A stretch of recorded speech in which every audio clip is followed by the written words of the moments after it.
All right, guys, this is the final module, module 16 for forge chemistry.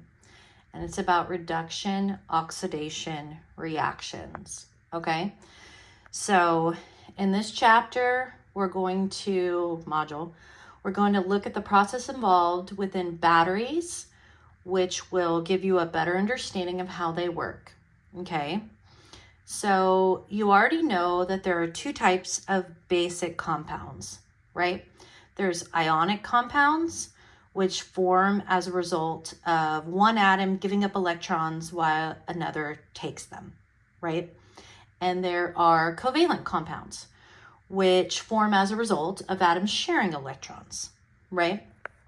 Okay, so oxidation numbers are going to help us make a connection with both types of molecules, both covalent and ionic. So if you think about what's happening in a covalent molecule in most cases, all right, so even though the atoms are sharing the electrons, some atoms, we've talked about this previously, some atoms within the molecule will have a greater share of those electrons, right? Think back to when you studied about electronegativity, right? So the atoms with more electronegativity have a stronger pull on those electrons. So the more electronegative an atom is, the bigger the portion of the electron pair it will have, okay? So when the electrons are not equally shared, slight charges result in that molecule. And when this happens, we call those molecules polar covalent molecules. Hopefully you guys remember when we've studied this previously. So because the atoms with greater electronegativity have a larger pull on those electrons that they're sharing, it's helpful to think about what kinds of charges would develop on the atom within a molecule if those more electronegative atoms actually took the shared electrons. Okay, so when this is done, what we do is we're actually figuring out the oxidation number of the atoms, okay? And on page 560, it gives you a definition for oxidation number. So oxidation number is the charge that an atom in a molecule would develop if the most electronegative atoms in the molecule took the shared electrons from the less electronegative atoms, okay? So if you were to look at the Lewis structure for hydrochloric acid, right, it consists of a single hydrogen atom and a chlorine atom, which share a single pair of electrons right there in between them, okay? By looking at the periodic table, you can figure out which atom is more electronegativity. More electronegative, not electronegativity. So in this case, between hydrogen and chlorine, chlorine is more electronegative, okay? So to calculate the oxidation number, you just need to ask yourself what charges would develop if the chlorine atom went ahead and took the pair of electrons that it was sharing, okay? So if the chlorine took an additional electron, that would give it an oxidation number of -1. Usually hydrogen has an electron here, but it's losing one. So since it's losing one to the chlorine, it would give it an oxidation number of +1, okay? So oxidation numbers help us determine the possible charges on an atom, again, if we assume the electrons were not shared, but were actually transferred. I do want to note too that it makes us think of atoms within covalent molecules as if they looked like ionic molecules. So oxidation numbers really consider all compounds to be ionic so that we can assign charges to all the atoms within any compound. All right, a couple other things. I want to say the hydrogen doesn't really have a +1 charge and the chlorine doesn't really have a -1 charge, but the oxidation numbers help us visualize what would happen if these molecules behaved as if they were ionic. So why do this if it doesn't really happen, right? Well, it helps us see where the electrons will go during a chemical reaction, okay? And it's important to understand what happens to these electrons within the chemical reaction so we can better analyze what's going on. And just bottom line, oxidation numbers help us do just that. Okay, so let's jump into the first rule of oxidation right here. The sum of all oxidation numbers in a molecule must equal the charge of that molecule. So basically the sum of all the oxidation numbers times the number of atoms that have that oxidation number has to be equal to the overall charge of that molecule. Okay, so now let's jump into some examples. Okay, so your book says, what is the oxidation number of iron?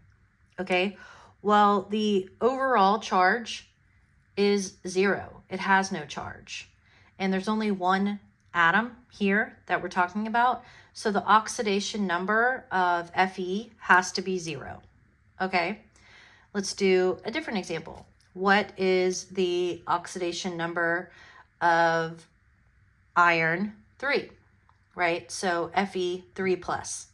All right, so we now know that the overall charge is 3, positive 3. And there's only one atom. So the oxidation number for Fe has to be 3. Okay, I hope that makes sense. Since there's only one atom, it's pretty obvious in those two. So let's do a different one. All right, so our next problem says, what is the oxidation? Actually, it says, suppose you know the oxidation number of Mg and MgBr2 is positive 2. So you know right here that's positive 2. What is the oxidation number of Br in the same compound? Okay, so the overall charge of the molecule is 0. You know that Mg is plus 2. So you know to calculate out to be 0 overall charge, that Br, there needs to be minus 2, right? But there's 2 of them. Therefore, each of them needs a -1 charge. So if I had Mg is 2 and Br is -1 times 2, that would make an overall charge of the molecule 0. So those are the oxidation numbers. All right, so let's do one more.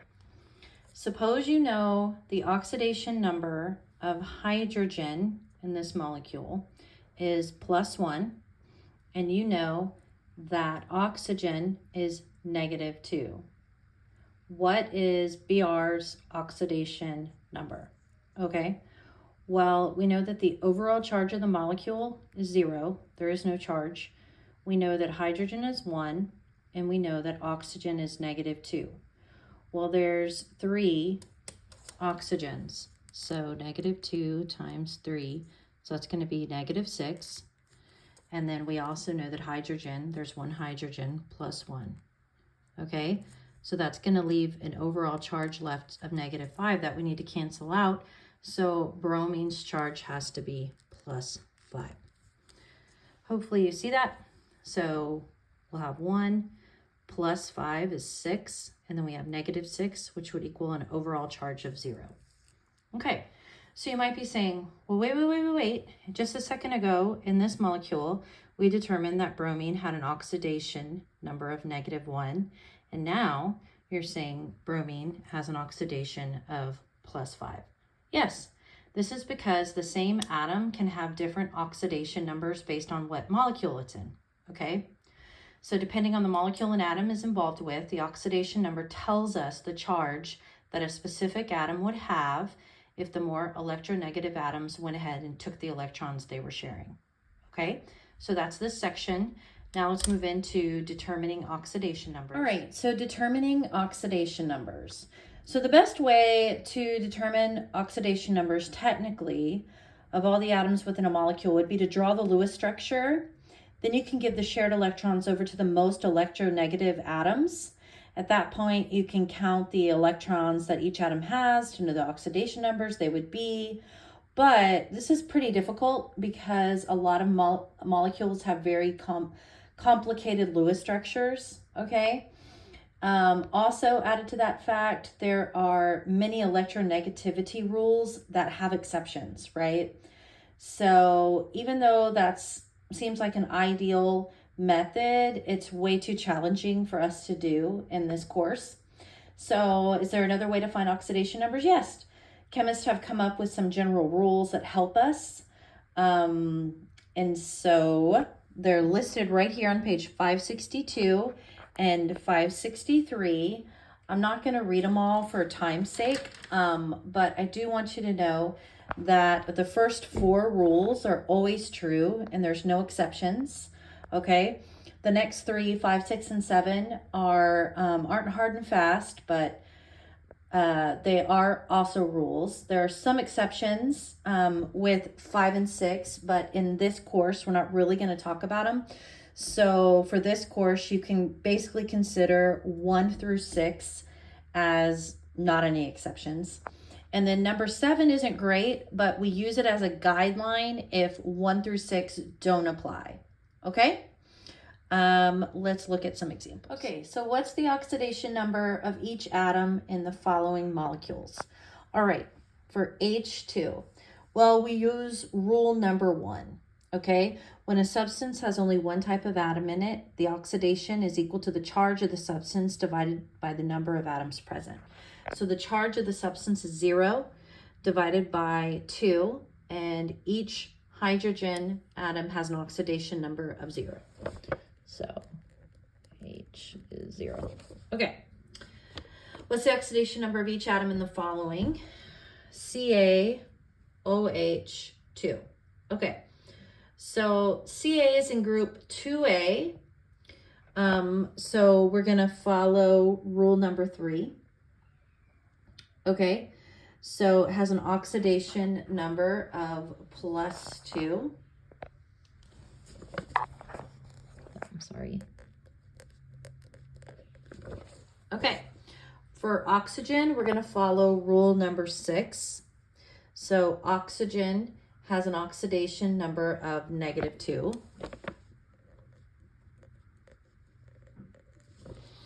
And hydrogen is rule number 5. So hydrogen has a oxidation number of +1. Okay, and let's just check and make sure that works. So we have -2 times 2 is -4, +2 is -2, +2, yep. And those are the oxidations for that one. All right, let's do a few more. What's the oxidation number for these? So for F, we're going to use rule 4, right? So it's going to have an oxidation of -1. For oxygen, we use rule 6, so it has a -2. And then we can calculate what our C is. So we have -2, -4, so our C has to be +4 to give our overall molecule a 0 charge. Okay? For the next one, NaSO4, we're going to use rule 2. So Na is going to be +1. We're going to use rule 6 again for oxygen. So it's going to be -2. And then calculating, so we have 1. And then we have -2 times 4. So -8 + 1 equals -7. And we need I didn't put this. We need an overall charge of it to be negative. So we only want to cancel out 6 of those. So our S is going to have an oxidation number of +6. Okay, so sodium's going to be 1, oxygen's -2 times 4 because there's 4 of them, so it's -8. +1 is -7, +6 would leave you with a -1 charge, which is what we want overall. Okay, and last one for time's sake. Okay, so rules 1 through 6 don't work in this instance. So we need to use rule number 7. So Cl is in group 7A, so it's going to have a -1 oxidation number. And then we can calculate out. So there's 3 of them. It's -3. That would be -3. So N would need +3 in order to make the overall molecule 0 charge. Okay, so I hope this makes sense to you. The best way to feel comfortable with this is to practice, practice, practice. It's important to understand how to calculate the oxidation numbers for all the atoms in a molecule, okay? All right, moving on to oxidation and reduction. So with a good understanding of calculating oxidation numbers, now we're going to start talking about reduction oxidation reactions, or what's often referred to as redox reactions.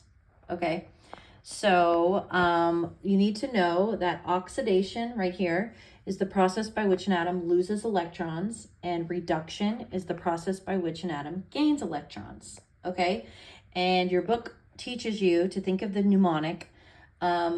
Leo says grr. Okay, so Leo stands for lose electrons, oxidation. All right, if you gain electrons, reduction. So in redox reactions, you need to know which atoms are undergoing oxidation and which are undergoing reduction.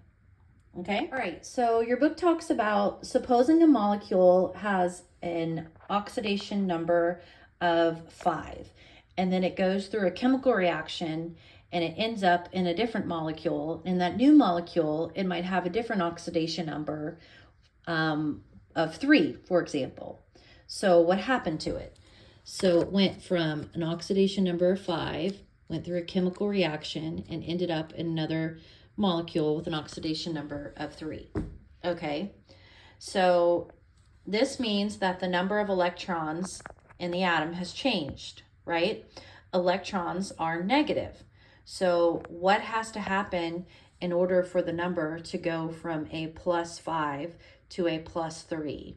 Well, it would have had to gain electrons because the number is lowered, okay?